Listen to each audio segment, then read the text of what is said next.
प्राचीन काल में उज्जैन नामक समृद्ध राज्य था, जहां न्यायप्रिय राजा विक्रमादित्य का शासन था। उनकी वीरता और न्यायप्रियता की दूर दूर तक चर्चा थी। परंतु एक दिन राज्य पर संकट आ गया।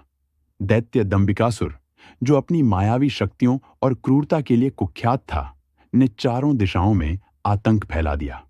गांव जलने लगे, नदियां सूखने लगीं और खेत बंजर हो गए। लोगों के चेहरों पर भय और निराशा का अंधकार छा गया। जब यह समाचार राजा विक्रमादित्य तक पहुंचा, तो वे स्वयं भ्रमण पर निकले। उन्होंने देखा कि राज्य में हाहाकार मचा हुआ था। तभी एक रात, जब महल में घनघोर आंधी तूफान आ रहा था, एक धुएं से बनी आकृति प्रकट हुई। वह दंबिकासुर का दूत था। उसकी गूंजती आवाज में चुनौती थी। महाराज, दैत्य दंबिकासुर ने आपके लिए 7 गुत्थियां रखी हैं। यदि आप उन्हें हल कर सकें तो यह प्रलय समाप्त हो जाएगी। यदि नहीं तो उजनी सदा के लिए विनाश के अंधकार में समा जाएगा। राजा विक्रमादित्य ने चुनौती स्वीकार की। दूत ने एक चमकता हुआ पत्र सौंपा और धुएं में विलीन हो गया। पहली गुत्थी। राजा ने पत्र खोला। उसमें लिखा था, जो दिखता है वह होता नहीं, जो होता है वह दिखता नहीं। विक्रमादित्य घोड़े पर सवार होकर जंगल की ओर निकले। एक झील के पास पहुंचे तो उन्होंने देखा कि पानी में प्रतिबिंब है, परंतु वास्तविक नहीं। हवा महसूस होती है, पर दिखाई नहीं देती। उन्होंने उत्तर दिया, प्रतिबिंब और हवा। तभी झील से एक धुंधली आकृति प्रकट हुई और बोली, तुमने पहली गुत्थी हल कर ली, पर आगे की राह कठिन है। दूसरी गुत्थी। अगले पड़ाव पर एक विशाल पक्षी मिला, जिसके पंख सुनहरे थे।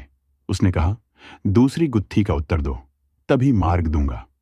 गुत्थी थी, जिसे बांधो तो उड़ती है, छोड़ो तो लौट आती है। राजा ने उत्तर दिया, पतंग। पक्षी ने आशीर्वाद दिया और मार्ग खोल दिया। पर विक्रमादित्य के मन में संशय उत्पन्न हुआ। क्या यह केवल बुद्धि की परीक्षा है या आत्मा की भी? तीसरी गुत्थी।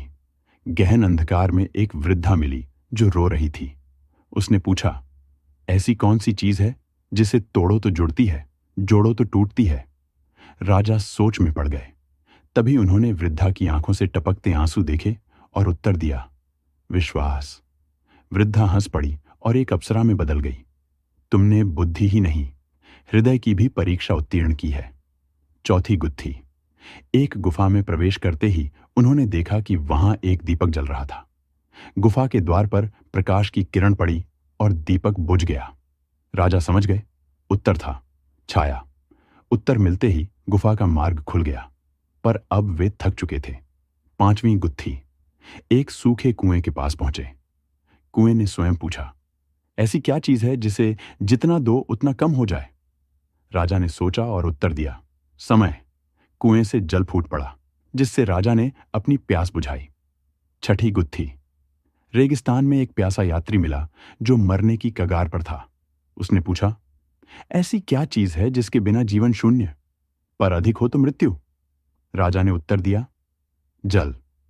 राजा ने अपना जल उस यात्री को दे दिया।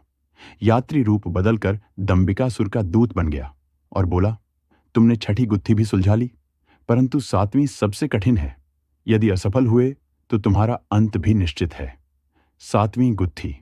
राजा विक्रमादित्य एक सुनसान मैदान में पहुंचे। वहां दंबिकासुर स्वयं प्रकट हुआ। 7वीं गुत्थी सुनो। वह गर्जा। वह क्या है जिसे सभी को बराबर बांट दो, फिर भी किसी के हिस्से कम या ज्यादा न हो? राजा सोच में पड़ गए। यह कठिन था। तभी उनके भीतर से आवाज आई, न्याय। दंबिकासुर हंसा। उत्तर तो सही है, पर क्या तुम सिद्ध कर सकते हो कि तुम न्याय कर सकते हो जब तुम्हारे प्राण संकट में हो? उसने एक भ्रम उत्पन्न किया। वहां 3 गरीब किसान, 2 साधु और एक विधवा प्रकट हो गए। सभी की अलग अलग मांगे थीं। राजा ने शांत चित्त होकर सभी की बातें सुनी और समान रूप से जल और भोजन वितरित किया। दंबिकासुर स्तब्ध रह गया। उसके चेहरे से क्रूरता मिटने लगी। वह रो पड़ा और उसके भीतर छिपा श्राप मुक्त आत्मा जाग उठी। दंबिकासुर का दैत्य रूप समाप्त हो गया और वह एक साधारण मानव में बदल गया।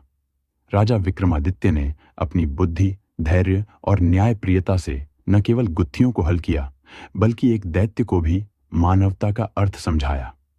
उज्जैन राज्य में शांति लौट आई। लोग फिर से हंसने लगे, नदियां बहने लगीं और खेतों में हरियाली छा गई। राजा विक्रमादित्य का नाम युगों तक अमर हो गया, एक ऐसे राजा के रूप में जिसने न केवल अपनी प्रजा को बचाया बल्कि अपने शत्रु को भी सत्य और न्याय का मार्ग दिखाया। दोस्तों, ये कहानी आप लोगों को कैसी लगी? कमेंट करके जरूर बताना। साथ ही चैनल को सब्सक्राइब करके घंटी के बटन दबा दीजिए। बहुत बहुत धन्यवाद।